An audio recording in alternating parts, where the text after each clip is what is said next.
करैया।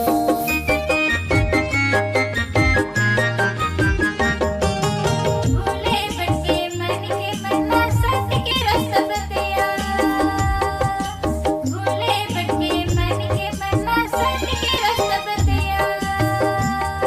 जय हो प्रभु यीशु तोरे करत गुणगान। मुकेत के दाता यीशु महिमा है महान। मुकेत के दाता यीशु महिमा है महान। जय हो प्रभु यीशु तोरे करत गुणगान।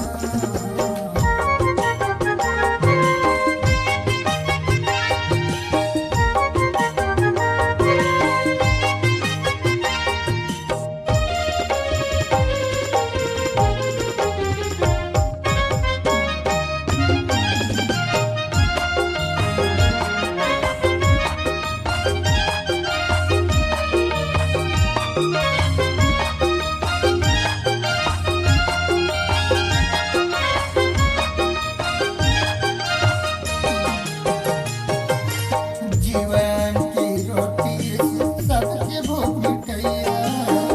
जीवन की रोटी यीशु सबके भूख मिटैया।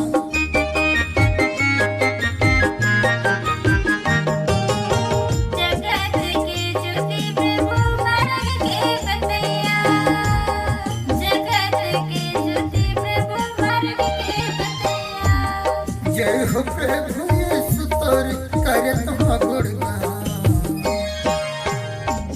मुकेत के दाता यीशु महिमा है महान। मुकेत के दाता यीशु महिमा है महान।